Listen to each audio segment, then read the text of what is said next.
नवाज श्री पाटिल जी हाँ सर। हमारे साथ जी, वेलकम। सर हम आत्मा के बारे में बात कर रहे थे ना? कोई सलाम, कोई दुआ, कोई हाल चाल? Okay okay okay. Hello hello. जी, सब खैरियत होगी इंशाल्लाह, ठीक होंगी आप? हाँ हाँ, अब आत्मा पे आ जाएं। पहले शरीर पे बात होती है, फिर आत्मा पे। जी जी, क्या ओके। आत्मा पे आप क्या बात करना चाह रही हैं? सर आपने बोला था आत्मा बर्थलेस होती है ना, तो अब मैंने उसको अलग स्टेटमेंट बनाया। आई एम लाइक आत्मा जो शरीर में फंसी हुई है, एंड आत्मा जो शरीर में फंसी हुई नहीं है। मैंने आपसे देखें, ये देखें ना, ये हो गई है मिसअंडरस्टैंडिंग। मैंने आपको ये कहा था कि सनातन धर्म के अनुसार आत्मा बर्थलेस होती है, हम्म ठीक है? हम्म इस्लामिक पॉइंट ऑफ व्यू से ये ना कहें कि मैंने कहा था। मैं आपको हम्म आपको उसको रिफ्रेज कर देता हूं। इस्लाम के नजदीक आत्मा का भी जन्म होता है, ठीक है? सिर्फ एक ही बर्थलेस है, और एक ही है जिसके माता पिता नहीं, और एक ही है जो जीवन और मृत्यु के काल और चक्कर से बाहर है। वो है हम्म ईश्वर, परमात्मा, सर्वशक्तिमान अल्लाह, वहदहु ला शरीक। सिर्फ वो है। हम्म आत्मा भी उसने बनाई, प्रकृति भी उसने बनाई, जीवन काल भी उसने बनाया, मृत्यु भी उसने बनाई, परलोक भी उसने बनाया, हर चीज उसने बनाई है, ठीक हम्म है ना? हाँ, हमारा मानना यह है। तो सनातन धर्म के नजदीक जो मेजोरिटी जिसको त्रिमूर्ति, तो वैसे वो और चीज को मानते हैं, मगर मैं भी इसको ट्रिनिटी ही कहूंगा। तो जो ट्रिनिटी, एटर्निटी ट्रिनिटी मानी जाती है, एटर्नल ट्रिनिटी, वो है परमात्मा, प्रकृति और आत्मा, हाँ। ठीक है? ये तीन मानी जाती है। और हत्ता के आर्य समाजी भी इसको मानते हैं, जो मूर्ति पूजा या पुराण के खिलाफ है। तो आर्य समाजी भी इन तीन को आदि मानते हैं, इटरनल मानते हैं। सर मेरे को ये बोलना है कि ऐसा हो सकता है ना सर, कि हमारी आत्मा बॉडी में फंसी हुई है बिकॉज हमको बॉडी का भोग लेना है, और जो भगवान या ईश्वर है उसकी आत्मा बॉडी में फंसी हुई नहीं है। वो जन्म नहीं लेता, उसका शरीर नहीं है। मतलब वो आत्मा का शरीर ही नहीं है, विदाउट शरीर। ठीक है, अगर इसको मान भी लिया जाए तो समस्या क्या है, इशू क्या है, वो रखें। सो वही तो मैं बोल रही हूँ, बिकॉज भगवत गीता में भी बोला है कि कृष्णा इज लाइक रेन्स को भेजता है, पूरे सृष्टि को चलाता है, he is the creator. And Allah is also telling I am the creator, मैं रेन्स को कंट्रोल करता हूँ, मैं बारिश भेजता हूँ। तो सर भगवत गीता एंड कुरान तो सेम ही है ऑलमोस्ट। नहीं ना, दे आर देखें, also praying to the creator only ना। हाँ, उसका मैं आपको फर्क बता देता हूं। देखें, क्या श्री कृष्णा आखिरी हैं जिन्होंने भगवान होने का क्लेम किया है, या कहा है कि सृष्टि का निर्माण वो करते हैं? औरों ने भी कहा है कि नहीं कहा? आजकल भी लोग कहते हैं, वो कहते हैं हम में आ गई परमात्मा की आत्मा, हम भी अवतार हैं, और 10वां अवतार, कल की अवतार तो अभी तक आप वेट कर रहे हैं, ठीक है ना जी? विष्णु का जो कल की अवतार 10वां है कलयुग के अंदर, उसका वेट हो रहा है, वो भी तो आएगा ना। तो श्री कृष्णा, अब आप कहेंगे जी एक ही लिनेज है, कृष्णा भी वही है। मकसद पता क्या, ये पॉइंट पॉइंट समझिएगा जो बेसिक है। किसी का क्लेम करना क्या सिमिलैरिटी पॉइंट आउट करता है? तो फिर कोई भी कहता फिरेगा उसको भी ईश्वर मान लो। मैं अभी बैठ के मैं कह देता हूं मैंने ये किया है, मैंने वो किया है, तो क्या फिर तो मैं और अल्लाह सेम हो गए? नहीं, क्लेम और चीज है। अब अब आप सवाल ये उठता है कि फिर फर्क कैसे करें? एक रैशनल बंदे को फिर सोचना होता है कि श्री कृष्ण ने भी कहा, अल्लाह ने भी कहा, फर्क कैसे करें? उसका फर्क करने का तरीका यह है कि श्री कृष्ण का चरित्र हमारे सामने मुख्तलिफ ग्रंथों के, शास्त्रों के थ्रू हमारे सामने आता है। श्रीमद् भागवतम है जिसको महापुराण कहा जाता है, महापुराण, श्रीमद् भागवतम या भागवता पुराण। और भगवत गीता के थ्रू उनके कुछ हमें प्रमाण मिल जाते हैं, या उनका कुछ शिक्षा मिल जाती है। तो और इसके अलावा भी ठीक है कुछ चीजें हैं। मकसद ये कहने का है कि हमें साफ साफ पता चलता है कि श्री कृष्णा का जन्म होता है, उनकी मृत्यु होती है। हाँ, उसको मृत्यु को कहते हैं, वो पधार गए परलोक, गोकुल चले गए, ठीक है ना जी? मगर सवाल यह है कि जन्म तो हुआ ना सिस्टर, जन्म तो सर हुआ। मैंने लास्ट टाइम फरिश्ता बोला था ना। फरिश्ता, देखें, फरिश्ते के लिए मुझे आपने बताना है कि सनातन धर्म में फरिश्ते के इक्विवेलेंट क्या है। उसका कुछ नहीं है एविडेंस सनातन में। Exactly exactly. आपने कहा, अब फरिश्ता वर्ड जो है ये फारसी का वर्ड है, ठीक है? फरिश्ता वर्ड जो है फारसी है, ठीक है, हमारे नजदीक जिसको आप फरिश्ता बोल रही हैं, कुरान में, इस्लाम में उसको कहते हैं मलक, मलाइका जमा है। हमारे नजदीक वो भी मखलूक हैं और वो कभी जन्म नहीं लेते। यही पिछली बार मैंने आपको बताया था, कुरान में जितनी जगह पर आपको ये नजर आता है कि किसी फरिश्ते ने इंसान का और मनुष्य का रूप धारण किया है, तो माँ के जन्म पेट से। माँ के पेट से नहीं किया। हाँ, ये मैंने आपको बताया, माँ के पेट हाँ, से नहीं किया। For the sake of argument मैंने एग्जांपल आपको दी थी हजरत मरियम अलैहिस्सलाम की, उनके पास आए, ठीक है, हजरत इब्राहिम अलैहिस्सलाम के पास आए, हजरत लूत अलैहिस्सलाम के पास आए, ठीक है, या हदीसों में आता है मोहम्मद रसूलुल्लाह सल्लल्लाहु अलैहि वसल्लम के पास आए इंसानी शक्ल के अंदर। उनमें से किसी ने भी माँ के पेट से जन्म नहीं लिया। ये है वो समस्या। आप श्री कृष्णा को अगर मलाइका या फरिश्ते की कैटेगरी में रखना चाहेंगी तो वो फिर कुरान के साथ आप वेरीफाई नहीं कर सकती। आपको एक नई चीज देनी पड़ेगी जो सनातन धर्म की तो हो सकती है। मुझे मतलब मसला पता क्या है, आप अगर कहें ना सनातन धर्म में ऐसे है कि फरिश्ता जन्म ले सकता है या देवता जन्म, तो वो आप माने, कुछ भी मगर हो जहां सकता है, वो धर्म हाँ, में कुछ भी हो सकता है। उसमें कुछ भी हो सकता है। एग्जैक्टली बिल्कुल ठीक कहा। मगर जब आप कहती है ना कि श्री कृष्णा ने ये कहा और कुरान में ये है तो इसलिए सिमिलर है, या अल्लाह भी ये कहता है श्री कृष्णा, वहां समस्या है। समझ आई ना? सर पर एक ये ही है, क्रिएटर हो सकता है ना? क्रिएटर तो एक ही है, हो सकता क्या है, एक ही है, क्रिएटर तो एक एक, ही है, तो वही ना सर।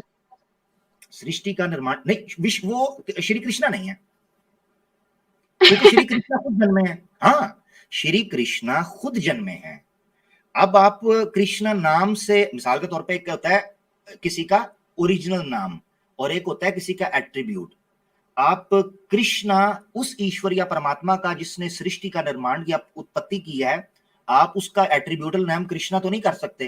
तो अगर करना भी चाहें तो कोई भी, फिर वही बात आ जाएगी कि श्री कृष्ण एक अलग कैरेक्टर है। जैसे मिसाल के तौर पर शिव जी को या विष्णु जी को या ब्रह्मा जी को एक कैरेक्टर में दिखाया गया है, जबकि सनातन धर्म के अंदर ये कहा गया है कि उसकी को प्रतिमा नहीं है और वो निराकार है। हाँ, ठीक है, निराकार है।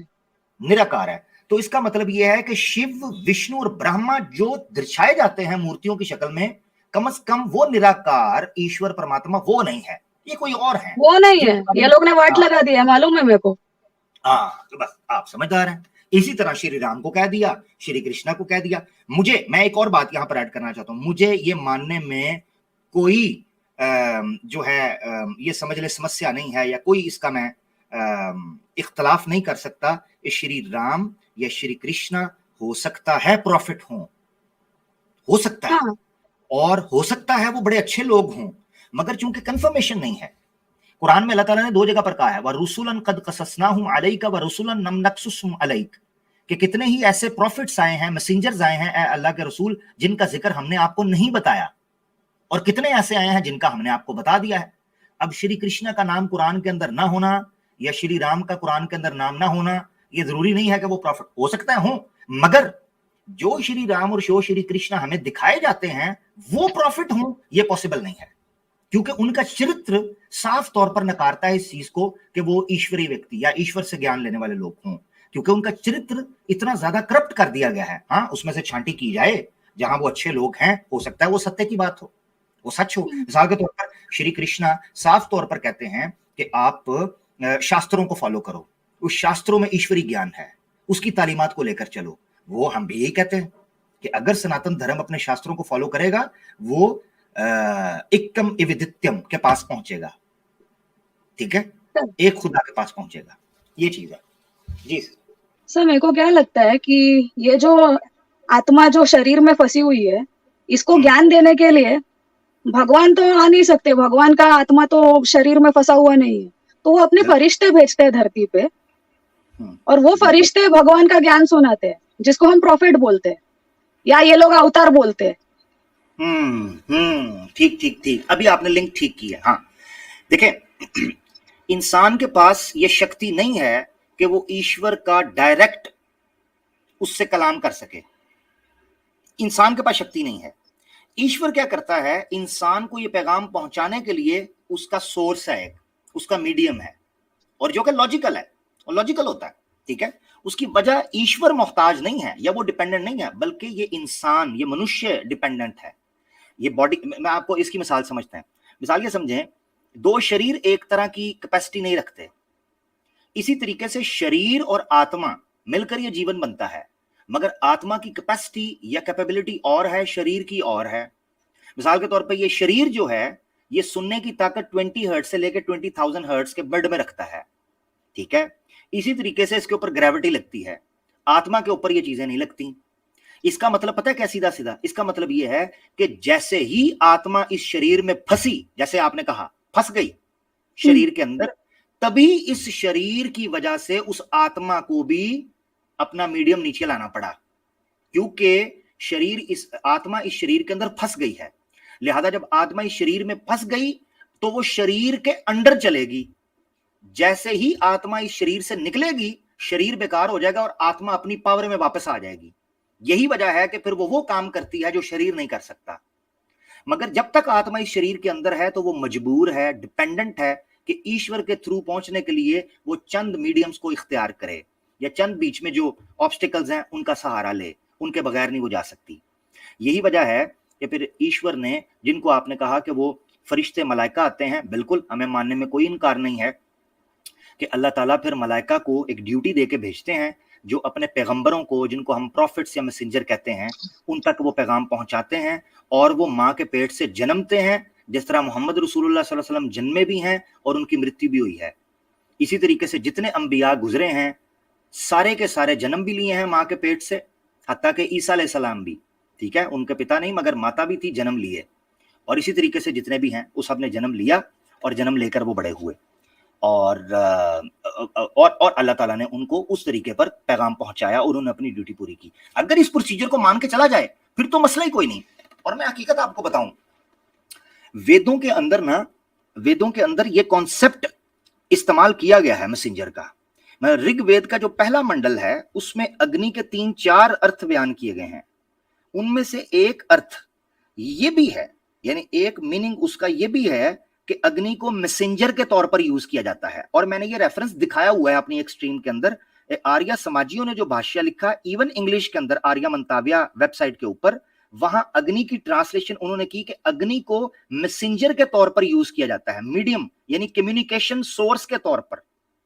मिसाल के तौर पर, मिसाल ले लें, इलेक्ट्रिसिटी है, ये इलेक्ट्रिसिटी जो है ये एक एनर्जी मान लें। अब आप और मैं इस स्ट्रीम यार्ड के ऊपर बात कर रहे हैं और हमें इंटरनेट की जरूरत है, इंटरनेट के बगैर मैं आप तक बात नहीं पहुंचा सकता। तो अग्नि जो है उसको मीडियम के तौर पर इस्तेमाल किया गया, उसको भी अग्नि के तौर, उसको उसका मीनिंग भी इवन आर्या समाजियों ने मीडियम के तौर पर रखा कि ये मनुष्य और ईश्वर के दरमियान कनेक्शन कराने का सबब बनता है। तो हमें मानने में कोई इतराज नहीं मैसेंजर के तौर पर। ठीक है सिस्टर? सर जी सर और जी सर, आधा ज्ञान भगवत गीता में, आधा ज्ञान कुरान में, अगर हम दोनों को ऐसे ही छोड़ दे तो हम पूरा ज्ञान तक नहीं पहुंच पाएंगे सर। ले लें, मैंने कब ज्ञान किधर से भी है। हम तो ये मानने वाले हैं, मुसद्दस हाली में मौलाना अल्ताफ हुसैन ने लिखा है, मुसलमान का मैं आपको बता दूं, मुसलमान के बारे में कहा है कि अल हिकमतु विरासतुल मोमिन, ये एक अल्फाज है कि हिकमत की, विजडम की, यानी ईश्वरीय ज्ञान कहीं से भी मिलेगा। भगवत गीता क्या, वेदास से भी मिले, बाइबल से मिले, हम उसको लेंगे। जो बात ईश्वर की तरफ से होगी उसको तो निकार ही नहीं सकते ना, चाहे वो बाइबल में हो, चाहे वो वेदास में हो, चाहे भगवत गीता के अंदर हो। यही तो हमारा मानना है। अब वो मौलाना अल्ताफ हुसैन हाली ने क्या लिखा है, वो कहते हैं कि लिया गिरहा में बांध हुक्म पयंबर गिरहा में बांध, यानी उसको अपना ओढ़ना बिछोना बनाया कि हिकमत को एक गुमशुदा लाल समझो, जहां पाओ अपना उसे माल समझो। तो हमारा मानना यह है कि जहां से भी सत्य की बात मिलेगी हम उसको मान लेंगे, कुरान ने यही कहा है। अब सवाल ये उठता है कि सत्य का और असत्य का फैसला कैसे होगा, सच और झूठ का फैसला कैसे होगा। तो उसका सिंपल हल ये है, हमारे नजदीक, मैं नहीं कह रहा कोई सनातनी को भी ऐसे देखना चाहिए, मैं बहसीयत बीइंग अ मुस्लिम ये बात कर रहा हूं। हमारे नजदीक उसका असूल ये है कि हम उसको कुरान पर रखकर परखेंगे। क्यों? उसकी वजह है, कुरान में अल्लाह ने कुरान का एक सिफाती यानी एट्रीब्यूट एक बयान किया जिसको कहते हैं अल फुरकान। फुरकान का मतलब होता है कसवटी, तराजू, क्राइटेरिया, ठीक है, यानी क्राइटेरिया। तो कुरान अल फुरकान है, फुरकान निकला है फर्क से, फर्क कहते हैं to differentiate, to able to differentiate between the right and the wrong, good and the evil. ठीक है, पाप और पुण्य में कैसे डिफरेंशिएट करना है, कुरान बताता है। तो हमारा मानना यह है कि अपडेटेड। अच्छा नवाश्री सिस्टर, मैं आपसे एक एग्जांपल के थ्रू पूछता हूँ, आपके पास दो किस्म की बुक्स हों, एक बुक हो जो कि किसी साइंस की, बता रहा हूं साइंस की दो बुक्स हैं, ठीक है, और एक बुक पे लिखा है फर्स्ट एडिशन और एक बुक पे लिखा है रिवाइज्ड अपडेटेड और पुरानी एडवांस्ड बुक है। एडिशन। हाँ, एक फर्स्ट एडिशन है और एक है updated revised and advanced edition. आप दोनों में से कौन सी बुक को पढ़ेंगी? जो लेटेस्ट है, बिकॉज वो ज्यादा बेटर है। एग्जैक्टली ये मैं चीज कहता हूं कि ये लोग समझ लेते हैं। नवाश्री सिस्टर, पता क्या हुआ है, सनातनी दोस्तों को गलत फहमी ये हुई है कि किसी ग्रंथ के या किसी शास्त्र के सच्चा होने के लिए और ईश्वर की तरफ से होने के लिए ये जरूरी है कि वो पुरानी हो। ये अपनी तरफ से बना लिया कि जितनी पुरानी होगी उतनी ज्यादा सच्ची होगी। ये इन्होंने उसूल बना लिया। सर पहले क्या हुआ होगा सर, पहले भगवत गीता आई होगी जहाँ पे कृष्णा ने बोला कि मैं हूँ फरिश्ता या मैं हूँ भगवान का भेजा हुआ।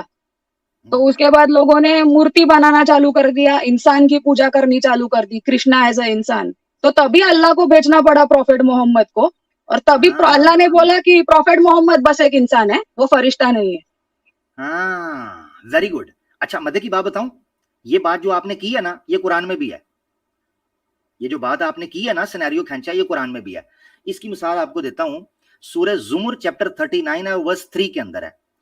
हमारे नजदीक कुरान के अंदर एक नबी गुजरे हैं, एक प्रॉफिट है जिनका नाम है नूह अलैहिस्सलाम, जिनको बाज लोग महानू भी कहते हैं। वो कहते हैं मनु बेसिकली नू ही थे, और मनु वो वाले नहीं जो ये वाले थे, बेसिकली वो मनु जिनके बारे में भविष्य पुराण या इवन भागवत पुराण के अंदर भी हमने एक रेफरेंस दिखाया था मुफ्ती यासिर वाजिद साहब की स्ट्रीम में, जिसमें बताया था कि ये वो मनु है कि जिसको ब्रह्मा ने फर्स्ट टाइम क्रिएट किया और फिर इससे इसकी बीवी बनी थी। वो क्या नाम था उसका?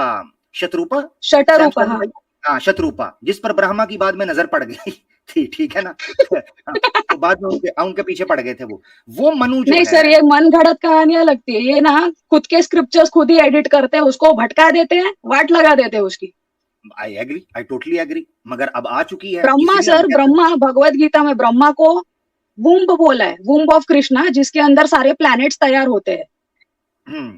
तो ब्रह्मा एक इंसान नहीं है, पर यहाँ पे हिंदुइज्म में ये ब्रह्मा दाढ़ी वाला, ब्रह्मा सफेद दाढ़ी वाला लोटस फ्लावर पे बैठा हुआ, मतलब ये लोग ने वाटी लगा दी है धर्म की।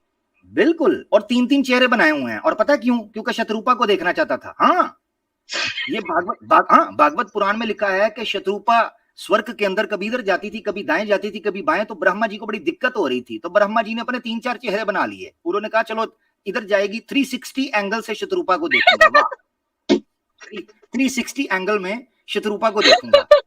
वाह। और इसी चक्कर में आप देखें, शत्रुपा को देखने के चक्कर में 360 एंगल के फेसेस आ गए, और उसी से समस्या पैदा हुई कि एक वेद की बजाय 4 आ गए। अभी उपनिषद में लिखा हुआ है, मुंडका उपनिषद के अंदर वो लिखा है कि जनाब ब्रह्मा जी के जितने थोबड़े जितना मुंह था उतनी ही वेदाज आ गई। शुक्र है 4 थे, अगर 7-8 होते तो 7-8 वेदाज आ जाती। लेने के देने पड़ गए थे, क्योंकि यहाँ तो एक भी कोई नहीं पढ़ रहा, तो 4 किसने पढ़नी है? अच्छा, बैक टू द सब्जेक्ट। अब मैं आपको लेके जा रहा हूं उस मिसाल पर जो आपने बयान की। सूरह जुमर में अल्लाह ताला ने बयान किया कि नूह अलैहिस्सलाम की कौम जब मूर्ति पूजा में लगी थी, उसके स्टार्ट में वही हुआ था जो नवाश्री बयान फरमा रही हैं यहां पर, बिल्कुल डिट्टो वही हुआ था। क्यों? क्योंकि कुरान की सूरह जुमर चैप्टर 39 की वर्स 3 कहती है कि जब इनको कहा जाता था कि तुम इनकी मूर्तियां क्यों बनाते हो, क्यों शिर्क करते हो, तो कहते थे कि मा नअबुदुहुम इल्ला लियुकर्रिबूना इलल्लाहि जुल्फा। ये कहते थे अरे भला हम इनकी पूजा थोड़ी करते हैं, जैसे आज सनातनी कहता है ये मूर्ति तो हमने बनाई है, हमें पता है, हम इसकी पूजा थोड़ी ना करते हैं, हम इसके द्वारा, ये एक मीडियम है, हम करते ईश्वर से ही प्रार्थना और उपासना और पूजा है, ये तो एक मीडियम है जी। ये तो ऐसे सर ये मीडियम नहीं, एक्सक्यूज है।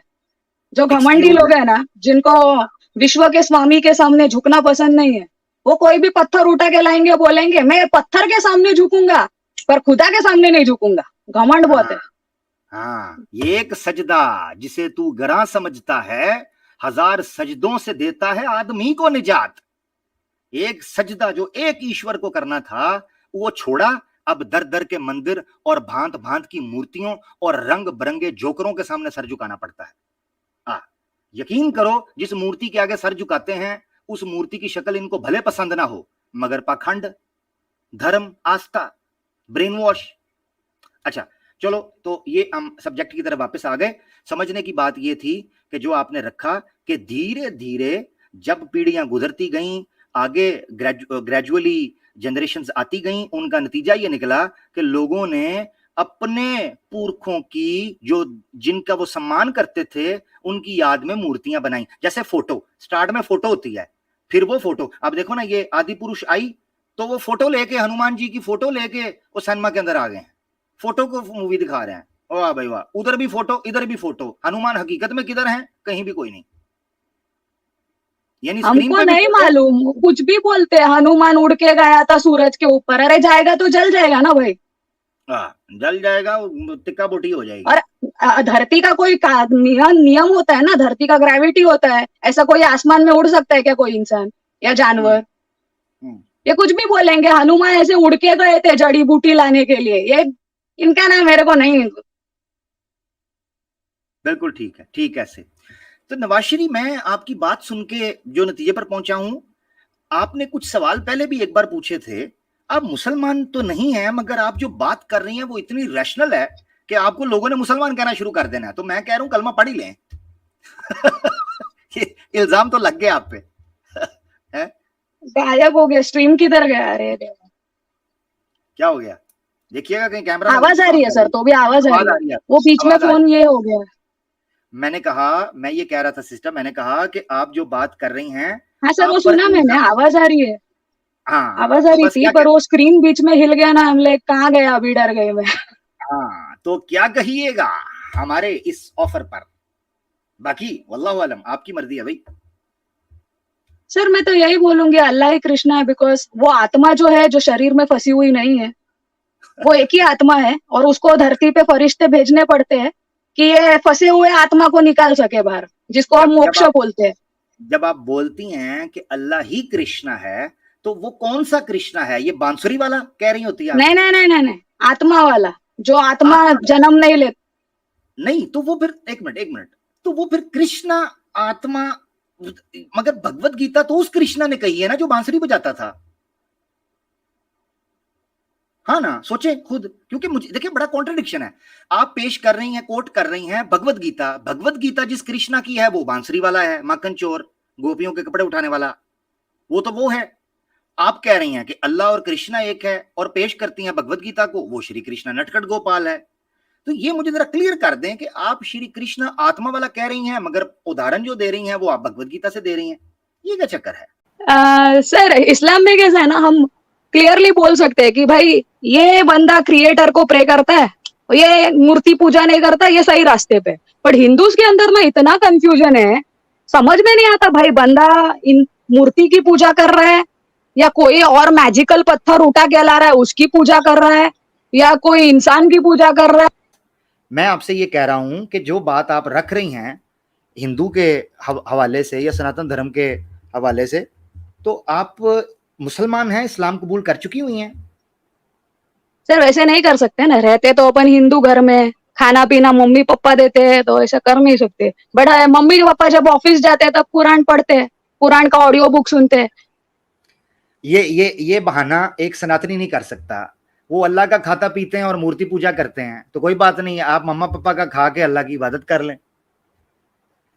वही तो, अभी अभी जब तक मम्मी पापा के घर पे वही कर सकते हैं, जब हम खुद इंडिपेंडेंट बन जाएंगे, बाहर निकलेंगे, तब देखते हैं भाई क्या करने का।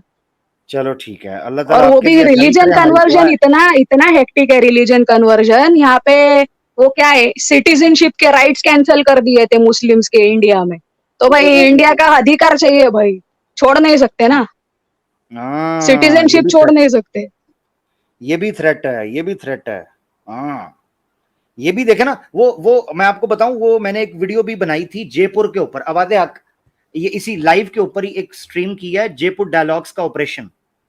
उसमें तुफैल चतुर्वेदी की मैंने एक वीडियो चलाई थी जिसमें वो कहता है कि ये जो CAA आया है, ठीक है, सिटीजनशिप अमेंडमेंट जो एक्ट बन गया है, पहले उसका कैप था, अब CAA हो गया। तो वो कहता है कि ये जो चीज है इसको धर्म परिवर्तन के लिए प्रेशर के तौर पर इस्तेमाल करो।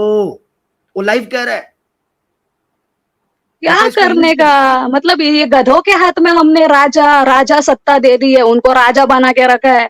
तो अभी ऐसे ही करेंगे, हिंदू देश में रहते हैं तो हिंदू का ही फॉलो करना है, बिकॉज इनको तालिबान से डर लगता है भाई। तालिबान आ जाएगा, इनकी सत्ता चली जाएगी, इनका रोजी रोटी चला जाएगा, इनकम नरेंद्र मोदी सरकार का, उनका इनकम चल रहा है ना भाई पॉलिटिक्स पे। ओ सिस्टर, इतना सच, इतना सत्य, ये तो बड़ा महंगा पड़ जाएगा।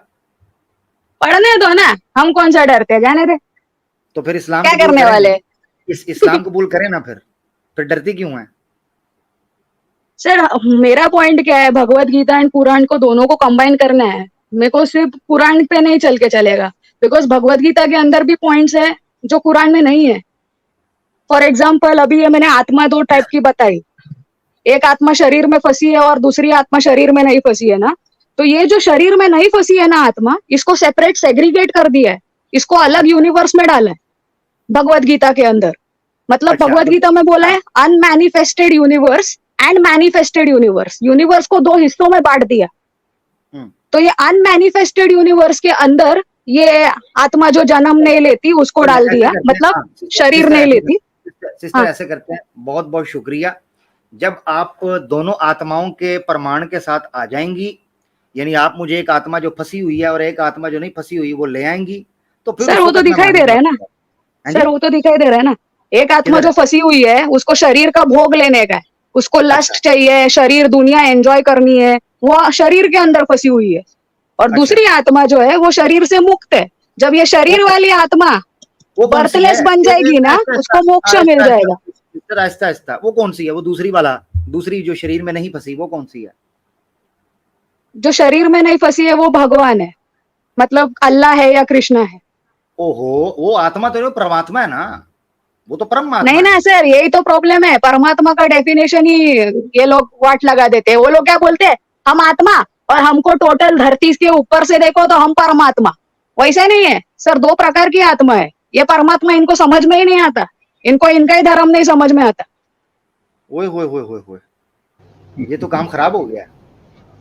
मैंने इसलिए दो प्रकार की आत्मा में डिवाइड कर दिया। एक को बोला है भगवत गीता में एम्बॉडीड सोल, जो शरीर में फंसी हुई है, और दूसरी बर्थलेस सोल, जो शरीर में नहीं है। तो ये जो बर्थलेस सोल है ना, इसको अनमैनिफेस्टेड यूनिवर्स में डाल दिया है। और जो ये मैनिफेस्टेड यूनिवर्स है जो हमारा, मुझे आप घनी ज्ञानी गुरु मालूम होती हैं, तो मैं आपसे सवाल पूछना चाह रहा हूं। आपने कहा दो आत्माएं हैं, जो परम आत्मा है वो टोटली डिफरेंट है, ये दो आत्माएं और हैं, ऐसा ही है ना? नहीं नहीं नहीं, दो ही टाइप की आत्मा है, एक का शरीर नहीं है और एक का शरीर है। एक शरीर भोगना चाहती है, शरीर एंजॉय करना चाहती है, लस्ट एंड ऑल शरीर की चीजें, और दूसरी आत्मा जिसका शरीर ही नहीं है वो खुद ही भगवान है। अच्छा, तो परम आत्मा उसी आत्मा को कहते हैं ये जो दूसरी वाली है? हाँ। अच्छा अच्छा अच्छा अच्छा, तो फिर इसका मतलब है दो तरह की आत्मा, जो आप आत्मा कह रहे हैं वो दो आत्मा, यानी परम आत्मा हुई जो हकीकत असल आत्मा है, जो रियल आत्मा है, ठीक है ना? हाँ। तो ये जो आप आत्मा कह रही हैं, जो शरीर को भोगना चाहती है, शरीर में आना चाहती है, इस आत्मा का जन्म हुआ है या नहीं हुआ? सर आत्मा तो जन्म नहीं लेती, पर वो शरीर में फंसी हुई है, उसको शरीर भोगना है, इसलिए दुनिया एंजॉय करनी है, लस्ट एंजॉय करना है शरीर से। एक मिनट सवाल है, सवाल आ गया ना, आपने कहा आत्मा जन्म नहीं लेती, तो नहीं, मेरी आत्मा ने जन्म नहीं लिया, ऐसे ही है? आत्मा कोई भी जन्म नहीं लेती, पर वो शरीर में फंसी है। ठीक है, मेरी आत्मा ने जन्म नहीं लिया, तो मेरे जन्म से पहले, यानी शरीर में आने से पहले मेरी आत्मा कहाँ थी? कहाँ थी? वो पहले एक ही आत्मा थी, पर वो बिछड़ गई। हैं? एक मिनट, पहले एक ही आत्मा थी, ईश्वर। एक मिनट, कंफ्यूजन। आपने कहा सनातनियों को उनका धर्म समझ नहीं आता, मैं आपका समझना चाह रहा हूँ, जरा रुकिएगा, कंफ्यूजन हो गई है। आप ये कह रही हैं सर ये तो भगवत गीता है, उनको अपना धर्म भगवत गीता से पढ़ना चाहिए। सुने ना, भगवत गीता ही पढ़ रहे हैं, अभी आपसे सीख रहा हूं मैं, जरा सुनिए ना। आप कह रही हैं एक आत्मा जो शरीर भोगना चाहती है, उसका भी कोई जन्म नहीं हुआ, ठीक है ना जी? एक मिनट, यहां तक मैं समझ गया। मैंने कहा शरीर में आने से पहले ये आत्मा किधर थी? आपने कहा वो असल आत्मा परात्मा के साथ थी, ऐसे ही है? हाँ, एक ही आत्मा थी, पर ये सेपरेट हो गई। जबरदस्त। अब ऐसा क्या हुआ कि वो आत्मा जिसके बारे में आप कह रही हैं कि वो शरीर की जरूरत नहीं है, उस आत्मा में से छोटी छोटी आत्माएं निकली जिनको शरीर भोगने की जरूरत है? ये लॉजिक क्या है, अरे ये मुझे समझाइएगा, ये क्या चक्कर है? सर शरीर भोगना मतलब वो लस्ट में फंस गई, उसको ये दुनिया की जिंदगी पसंद आई, दुनिया पसंद आ गई। नहीं, मगर वो तो परमात्मा का हिस्सा था ना, परमात्मा का अंग ही था, ये आत्मा भी परमात्मा का अंग था। और अगर परमात्मा को ये दुनिया पसंद या लस्ट डिजायर नहीं है, तो फिर मुझे कैसे हो गई, मेरी आत्मा को कैसे हो गई, क्योंकि मैं तो परमात्मा का अंग था। तो इसका मतलब है परमात्मा के अंग परमात्मा को भी लस्ट और डिजायर हुई, क्योंकि मैं उसी का पार्ट हूं। नहीं, वो आत्मा प्योर है, वो आत्मा वैसी ही रही, पर ये बिछड़ गई। अभी आपने थोड़ी देर पहले कहा कि ये आत्मा मेरे इस शरीर में आने से पहले परमात्मा का अंग थी, असल में थी। ऐसे कहा ना आपने? हाँ। तो जब वो आना तो ये बिछड़ी कैसे? हाँ सुने, हाँ, जब वो मेरे इस शरीर में आने से पहले परमात्मा का अंग थी, और परमात्मा अकॉर्डिंग टू यू कोई लस्ट और डिजायर नहीं करती, तो ये आत्मा जो इस वक्त शरीर में है उस वक्त परमात्मा का अंग थी। तो उस वक्त लस्ट और डिजायर ना थी। वो कौन सा समय था जिस वक्त इस आत्मा को लस्ट और डिजायर पड़ी? तो फिर ऑटोमेटिकली उस परमात्मा के अंग को लस्ट और डिजायर पड़ी, लिहाजा मानना पड़ेगा वो परमात्मा भी लस्ट और डिजायर डिमांड करती है। ये तो बड़ी समस्या हो गई सर। क्या हो गया, पहले तो एक ही आत्मा थी, पर ये बाद में सेपरेट हो गई। ये सेपरेट इसलिए हुई बिकॉज भगवान भी अकेले है। भगवान ने सोचा कि कुछ एंटरटेनमेंट के लिए दुनिया बना लेते हैं, वो उसका टेलीविजन हो जाएगा एंटरटेनमेंट भगवान का। एक मिनट, हाँ, जबरदस्त। इसका मतलब ये है कि परमात्मा को टेलीविजन और एंटरटेनमेंट की लस्ट और डिजायर हुई, तो उस परमात्मा को भी लस्ट और डिजायर हो गई। नहीं, लस्ट और डिजायर नहीं, लस्ट और डिजायर बाद में आया, जब शरीर आया तभी लस्ट आ गया। लस्ट मतलब क्या? सेक्स। एक मिनट, नहीं, लस्ट मतलब लस्ट और डिजायर लस्ट शरीर आने के बाद हुआ चालू। एक मिनट, नहीं, रुकें सिस्टर, रुकें। आपने अभी कहा उस परमात्मा को लस्ट और डिजायर नहीं होती, ठीक है ना? वो शरीर को होती है। एंटरटेनमेंट किसको चाहिए होती है? शरीर को। हाँ, तो फिर परमात्मा जब शरीर था ही नहीं, तो उसको ये टीवी वाली एंटरटेनमेंट क्यों चाहिए थी? इसका मतलब है उस परमात्मा को भी एंटरटेनमेंट चाहिए, लिहाजा वो भी एक साधारण आत्मा वाली हो गई। पर हमको एग्जैक्टली नहीं मालूम कि ये दुनिया क्यों बनाई, पर ऐसे हम मान लेते हैं कि दुनिया बनाई भाई। क्या रीजन था वो एग्जैक्टली हमको नहीं मालूम। अब आप उस जगह पर आ गई हैं कि अब आपको पता चल गया है कि मेरे जो प्रश्न थे वो किस लेवल के थे, और आपको समझ लग गई कि इससे आगे पर जलना शुरू हो गया। अब मैं आपको वापस लेके आता हूँ इस्लाम के कॉन्सेप्ट। आमिर भाई, वैसे मेरे बहन से एक सवाल था, एक छोटा। आमिर भाई, सिस्टर का फॉर्मूला सेट हो गया, आप सवाल कर लें। माशाल्लाह। जी बहन, देखिए, मैं एक छोटा सवाल था कि आत्मा में परमात्मा में कितने आत्मा होते हैं? एक होती है, उससे अनेक है? परमात्मा, ये परमात्मा वर्ड ही निकाल दो, सिर्फ 2 प्रकार की आत्मा है। बिकॉज परमात्मा बोलेंगे ना तो फिर कंफ्यूजन चालू होता है। परमात्मा मतलब क्या? धरती को सैटेलाइट से देखेंगे तो दिखाई देता है परमात्मा की आत्मा डिवाइड हो चुकी है। ऐसे नहीं, परमात्मा सुप्रीम सोल नहीं। मेरी आवाज आ रही है क्या? अब आई। अस्सलाम वालेकुम। अच्छा, मेरे एंड पे कुछ थोड़ा प्रॉब्लम चल रहा था, तो मैं शोर नहीं था इतना ज्यादा। सुनाइए जनाब, कैसी तबीयत है हम सब की? अल्लाह का शुक्र। कैसर भाई आप आए, बाहर आई सर, और बड़ी मजे की गुफ्तगू कैसर भाई सिस्टर के साथ चल रही है, और बड़ी मुश्किल से जो है ना वो सिस्टर की जो कॉन्सेप्ट है उसको मैं समझने की कोशिश कर रहा था। तो अल्हम्दुलिल्लाह एंड पे फार्मूला सेट हो गया। अब सैम भाई ने उनके सामने रखा है, तो वो कहती हैं परमात्मा को 1 मिनट के लिए साइड पे कर दें, आत्मा 2 तरह की रख लें। अब मजे की बात, सैम भाई आप कंटिन्यू करें अपनी क्रॉस क्वेश्चनिंग जो आप कर रहे हैं, तो हम सुनते हैं जरूर। और कैसर भाई जरूर कहना चाहें तो जरूर कहिएगा। कैसर भाई कुछ? जी जरूर। मैं बस एक ही सवाल इनसे पूछना चाहूंगा, लेकिन सैम भाई के बाद। ठीक हो गया, बिस्मिल्लाह। सैम भाई ओवर टू यू। जी मेरी बहन, तो परमात्मा एक ही है, आत्मा उनकी। तो हाँ आप सर, एक ही आत्मा है। जी, आप बोल रहे हैं कि फिर वो आत्मा अलग हुई है। अगर अलग हुई तो फिर परमात्मा के पास सिर्फ परम बचा है, आत्मा निकल गई है, करेक्ट? अरे नहीं रे भाई। परमात्मा, अरे परमात्मा को साइड में रख दो, बिकॉज इनको खुद को परमात्मा समझ नहीं आता। इनको ये भी नहीं मालूम कि 2 प्रकार की आत्मा है, बट भगवत गीता में क्लियरली बोला है कि 2 प्रकार की आत्मा है। एक है एम्बॉडीड सोल, ये 2nd चैप्टर में ही आ जाता है, एम्बॉडीड सोल, और दूसरा है बर्थलेस सोल। अच्छा, ये एम्बॉडीड सोल जो है ये परमात्मा की नहीं है फिर? नहीं, एम्बॉडीड मतलब ये शरीर में फंसी हुई है, बॉडी में एम्बॉडीड। तो ये आत्मा परमात्मा का अंश नहीं है, यही बोल रहे हैं ना, जैसे कि अवतार आते हैं और वो उनका अंश होता है, या फिर इंसान के अंदर जो आत्मा आती है वो परमात्मा का ही अंश होता है, ऐसा नहीं है। तो वो आत्मा ही बढ़िया बिगड़ी हुई आत्मा है और वो एकदम प्योरीफाइड आत्मा है। पर उनका ही अंश है ना, जैसे कि आमिर भाई बोले कि परमात्मा हाँ को उनका जो ही है, बिगाड़ बट नहीं ये देते। बिगड़ा हुआ है, वो एकदम प्योर है, एकदम पाक है। आत्मा बिगड़ी कब? आत्मा थोड़ी बिगड़ती है। बिगड़ सकती है ना सर, अभी शरीर दे दिया इनको, ये शरीर के साथ भोगेंगे, खेलेंगे, दुनिया एंजॉय करेंगे, दुनिया में ही फंस गए हैं। नहीं, मेरी बहन देखिए, आत्मा जब आप परमात्मा की आत्मा से उसको लिंक कर रहे हैं ना, तो परमात्मा की आत्मा तो प्योर रहती है, उसको बिगड़ने का चांस ही नहीं है, क्योंकि वो अरे वो परमात्मा का बिगड़ अंश है। सकती है ना, अभी शरीर आ गया तो उसमें लस्ट आ गया, सेक्स आ गया तो उसमें हवस आ गया, बिगड़ गई ना भाई, प्योरिटी नहीं रही ना, पाक नहीं रही। आमिर भाई आप कंटिन्यू करिए प्लीज, इसके बाद शायद आप जी, आगे थैंक का यू। कॉन्वर्सेशन मैं सकते हैं। मैं कैसर भाई का सवाल आएगा, मगर मैं नाजरीन को दोबारा ये याद, दर्शकों को दोबारा ये रिमाइंड करवाना चाहता हूं कि सिस्टर ने कहा था कि परमात्मा ने एंटरटेनमेंट के लिए अपने से आत्माओं को अज़ला किया। नहीं भाई वो याद पॉइंट मत निकालना। चले मैं जो सिस्टर ने कह दिया, फार्मूला सेट हो गया। कैसर भाई आप बात कर लें, मैं नहीं उठा रहा जी। कैसर भाई अब मुश्किल ये हो गई है ना, अब कौन सा पॉइंट हम डिस्कस करें और कौन सा ना करें। खैर ये तो बात मोहतरमा की बहुत अच्छी है कि she is honest enough to कह रही है कि भाई मैंने इससे बात नहीं करनी, बिना वजह की जिद नहीं कर रही है, ये तो अच्छी बात है। अच्छा मैं से ये पूछना चाहूंगा कि ये जो आत्मा है, जो रूह है, वो बड़ी अच्छी थी, खालिस थी, लेकिन जब उसको एक जिस्म में कैद कर दिया गया तो उसके बाद वो उसमें वो नापाक हो गई। तो इसमें हाँ। कसूर जिस्म का है या आत्मा का अपना कसूर है इसमें? आत्मा है ना, वो जिस्म से एडिक्ट हो गई, अभी वो जिस्म को छोड़ नहीं पा रही है, इसलिए बार बार जन्म ले रही है बार बार और जन्म ले रही है। हाँ छूट नहीं पा रही है, इसमें इस दुनिया से निकल नहीं पा रही है। ठीक हो गया। तो इसमें गलती जो है वो जिस्म की नहीं है, यानी कि आत्मा है वो उसको मजबूर करती है, छेड़छाड़ करती है और उससे लस्ट वगैरह वो जो जितना भी होता है, ये आत्मा है, ये वो कर रही है, ऐसा ही है?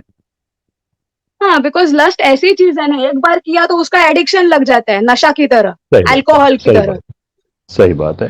मैं पूछना आपसे ये चाहूंगा कि अब सिचुएशन ये है कि आत्मा शरीर के बगैर हो तो वो हो गई पवित्र, और अगर वो शरीर के अंदर हो जाए तो फिर तो वो हो जाती है, वो नापाक हो जाती है, जैसे आपने कहा।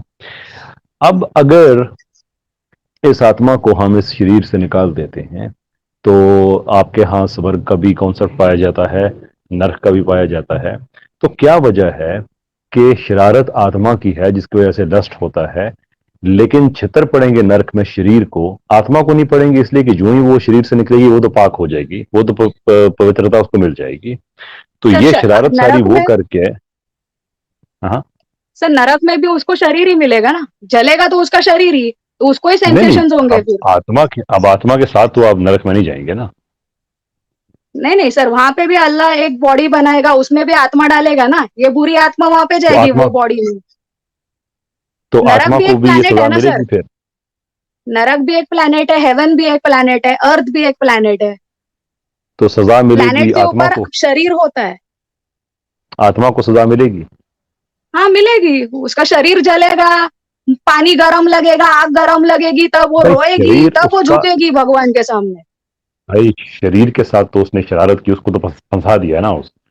तो इस बात पे भी साइड पे हम रखते हैं इस बात को कि आत्मा को कैसे सजा मिलेगी, इसलिए कि आत्मा के लिए तो जरूरी है कि उसके पास शरीर हो, कुछ भी फील करने के लिए, लस्ट करने के लिए, सजा पाने के लिए। अगर वो तो कॉन्सेप्ट भी सारा और हो जाता है ना कि उसको फिर सर कैसे नरक सजा में मिल सब रही है। लोगों को नहीं डाला जाता, नरक में सिर्फ उनको डाला जाता है जिनको क्रिएटर के सामने झुकना पसंद नहीं है। वो एक पत्थर उठा के लेके और आते हैं, उसकी बोलते हैं मैं पत्थर के सामने झुकूंगा, पर मैं क्रिएटर के सामने नहीं झुकूंगा। घमंड, घमंड बहुत है उनको, लगता है दे कैन बिकम घमंड गॉड। बहुत है। सही बात है, उनको इससे लगता है तो मैं मैं आपसे एक दिन सहमत हूँ। भगवान बन के दिखाऊंगा, मेरे ऊपर जो भगवान है ना, उनको हाँ, ऐसा घमंड बहुत है, इसलिए उनको नरक में डाला जाता है और इतना टॉर्चर किया जाता ये है कि जब हार मान के वो गिर जाती है और गिड़गिड़ाने लगती है, भाई मेरे को निकाल नरक से, मैं हार गया। भाई आपकी आपकी बात बिल्कुल ठीक है। मैं जो आपसे जानना ये चाह रहा हूँ कि आपका क्लेम ये है कि ये शरीर में जो लस्ट आता है ये आत्मा की वजह से आता है, और वो लस्ट सिर्फ सेक्सुअलिटी का तो नहीं हो सकता ना, वो तो गॉड बनने का लस्ट भी हो सकता है, पावर का लस्ट भी हो सकता है, जैसे भी आपने कहा।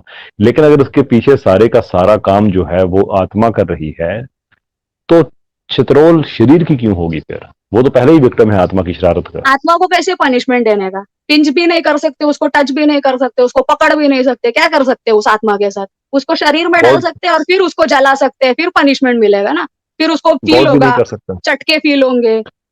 गॉड भी नहीं कर सकता ऐसा। आत्मा को हम भी टच नहीं कर सकते, तो कैसे आत्मा को कैसे पनिशमेंट देने का? उसके लिए शरीर जो चाहिए पनिशमेंट जो देने के क्रिएटर लिए। जो क्रिएटर है वो भी नहीं कर सकता। सर आत्मा को कैसे हो सकता है? शरीर हाँ, अभी अल्लाह ने भी कुरान में बोला है कि शरीर उनका जलेगा, वो गर्म पानी पिएंगे, उनका मुंह लेकिन जलेगा, कुरान ऐसा में बोला ये है नहीं ना, देखा तो ना कि शरीर उनकी चाहिए। आत्मा, लेकिन कुरान में ये नहीं देखा ना कि उनकी आत्मा उनसे सारा कुछ करा रही है। हमारे यहाँ तो रूह और नफ्स का जो कॉन्सेप्ट है वो तो बड़ा क्लियर है। आपको थोड़ा सा अजीब नहीं लगता, आखिरी सवाल, थोड़ी सी बात ड्राई होती जा रही है, आपको थोड़ा अजीब नहीं लगता कि आपकी आप एक फिलोसॉफिकल आर्गुमेंट लेके आई हैं कि जिस पे आप खुद कह रही हैं कि आमिर भाई ये वाला पॉइंट ना शुरू कीजिएगा और वो वाला पॉइंट भी शुरू ना कीजिएगा, और उसको प्रूव हाँ, वो करने मेरे से के लिए गलती हो आप गई, गॉड बिकॉज की। वो हाँ, पॉइंट मुझे मालूम ही नहीं, वो अच्छा शास्त्र में किधर भी लिखा ही नहीं ठीक है, हो गया, तो मैं खुद बस का ठीक हो अज्यूम गया ही नहीं आपका। कर सकती।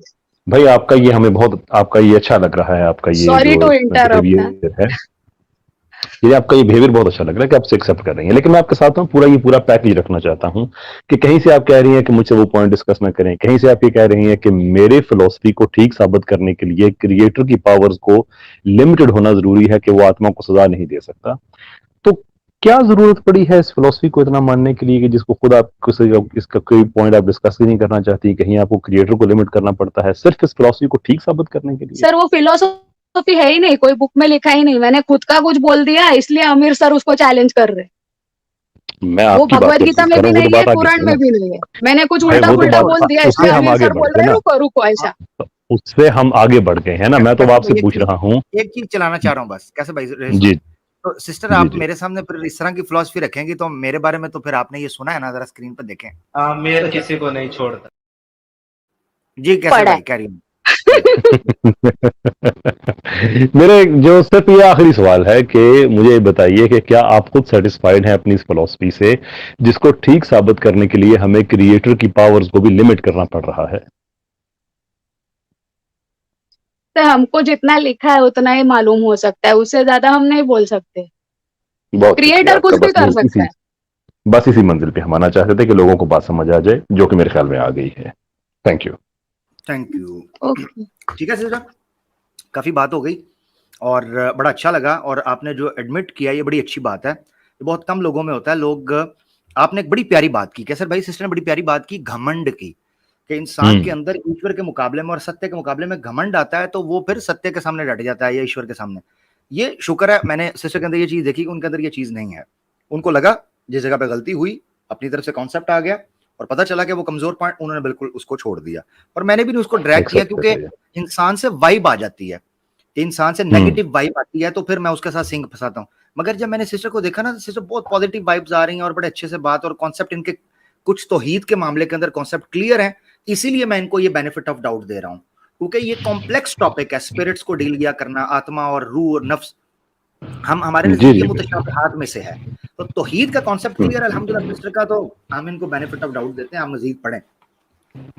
ठीक है जी बिल्कुल, और होपफुली इस बात से उनकी थोड़ी सी हौसला अफजाई होगी कि वो जो लिमिटेशंस हैं उनकी फिलॉसफी की उनको मजीद देखें, और अगर इस वजह से वो राह हक पे चल पड़ती हैं तो that's be great, great for her.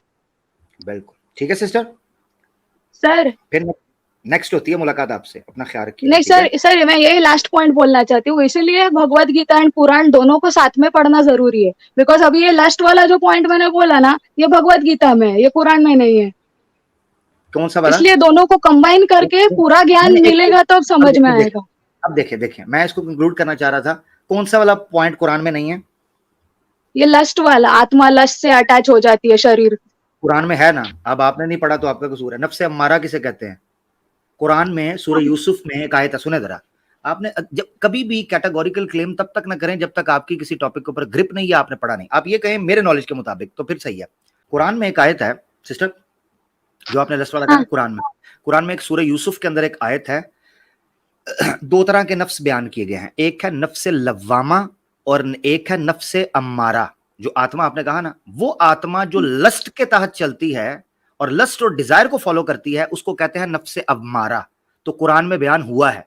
अब उसकी आयत में पढ़ने लगा हूं। तो अल्लाह ताला बयान फरमाते हैं कि इन्न नफ्सा लअम्मारतुम बिस्सू, इन्न नफ्सा लअम्मारतुम बिस्सू, उसको कहते हैं नफ्स अम्मारा। अम्मारा कहां से निकला है? अम्मारा निकला है अमर से। अमर का मतलब होता है किसी चीज का ऑर्डर करना, आदेश देना। तो नफ्स अम्मारा कहते हैं ऐसे आत्मा को, आपकी भाषा में कह रहा हूं, ठीक है ना, समझाने के लिए आत्मा। वैसे हमारे नजदीक रूह और नफ्स दो अलग रूह बोलते हैं अरबिक में, रूह और हाँ, तो मगर वहां पर नफ्स इस्तेमाल हुआ है तो नफ्स टोटली डिफरेंट है। मैं आपको समझाने के लिए सिंपल भाषा में आत्मा कह रहा हूं। तो ऐसी आत्मा जो अम्मारतुम बिस्सू, लस्टी और डिजायरस हो, वो बुरी चीजों की तरफ आपको लस्ट करवाती हो, डिजायर करवाती हो, ऑर्डर करती हो, ट्रिगर करती हो, उसको कहते हैं नफ्से अम्मारा। तो कुरान में इस चीज के ऊपर अल्हम्दुलिल्लाह, ये ना आप कहें कि ये कॉन्सेप्ट भगवत गीता से है, कुरान में नहीं है, कुरान ने इस चीज को एक्सप्लेन किया है। दूसरा नफ्स है जिसको नफ्से कहते हैं नफ्से लव्वामा। नफ्से लव्वामा निकला है लामा या लूमू से, मलामत होना। तो नफ्से लव्वामा ऐसे नफ्स को कहते हैं जो इंसान, बिल्ट इन इंसान के अंदर सॉफ्टवेयर होता है जो उसको बताता है कि ये काम तुम कर रहे हो ये बुरा है। मिसाल के तौर पर मैं अगर आपके साथ झूठ बोलूं या आपको धोखा दूं या चोरी करूं या आपको खुदा ना खास्ता कोई ऐसी चीज कर दूं जो आपके नुकसान में है, ज्यादती कर दूं, अन्याय कर, तो ऐसी सूरत में मेरे अंदर वो नफ्स मुझे पता है क्या कहेगा? वो नफ्स मुझे कहेगा तूने गलत किया, ये अच्छा इंसान था, तूने इसके साथ धोखा किया, तुझे शर्म, गिल्टी फील करवाना। ऐसे नफ्स को कहते हैं नफ्स लव्वामा। और अगर अब तीसरा सुन लें, कुरान का कॉन्सेप्ट लेने ताकि आप नेक्स्ट कभी बात करें आत्मा पर, नफ्स पर, तो कुरान का कॉन्सेप्ट आपको पता हो। तीसरा नफ्स जिसका जिक्र कुरान ने किया उसको कहते हैं नफ्से मुतमइन्ना। नफ्से मुतमइन्ना इत्माअन्ना यत्मइन्नु से निकला हुआ है या इत्मीनान से निकला हुआ है, जिसका मतलब होता है ऐसा नफ्स जो रिलैक्स्ड होकर मोक्ष पा चुका हो। ये आपकी भाषा में समझा रहा हूं, मोक्ष। ऐसी आत्मा जो मोक्ष पा चुकी हो उसको कहते हैं नफ्से मुतमइन्ना। तो कुरान में बयान हुआ है या अय्यतुहन नफ्सुल मुतमइन्ना इरजिई इला रब्बिकी राज़ियतम मर्ज़िया फदखुली फी इबादी वदखुली जन्नती। कुरान में बयान हुआ है कि ए नफ्से मुतमइन्ना, ए वो आत्मा, आपकी भाषा में कह रहा हूं, ए वो आत्मा जो मोक्ष पा चुकी है, ठंडी हो चुकी है, सेटिस्फाई हो चुकी है, पास हो चुकी है इस परीक्षा के अंदर।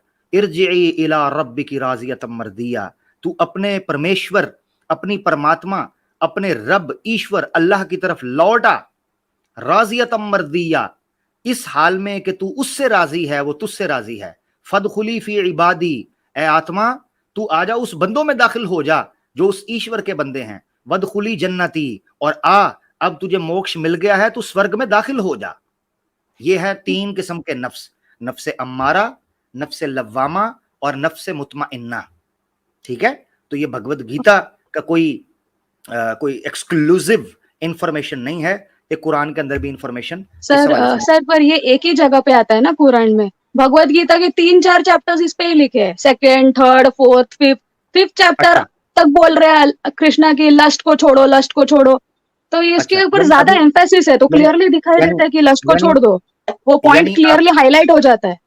यानी सिस्टर अभी आपको ये है कि चांटा एक क्यों है 5-7 मारे, या आप ये इस तरह चाह रही हैं? सर तो ध्यान जाना चाहिए ना उस पे, वो पॉइंट मिस आउट हो सकता है ना। एक बार अगर अच्छे से किया हो तो एक ही बार जाता है। अभी आप खुद बोल रही है कि सनातनी को पता नहीं है बे, अभी सनातनी को पता नहीं है तो भगवत गीता में 3 चैप्टर काहे को लिख रहे हैं अगर ध्यान नहीं जाता है तो? कुरान में एक बार लिखा है, किसी भी मुस्लिम को पूछो उसको पता है। अभी 3 चैप्टर 3 अध्याय है, तुम्हारे बकौल उधर लिखा है, वो किसी सनातनी को पता नहीं है, तुम ही खुद बोल रहे हैं। ठीक है, ध्यान काहे को जाएगा? ओके, टेक केयर बहन, अपना ख्याल रखें। ओके सर, हम नेक्स्ट टाइम बात करते हैं।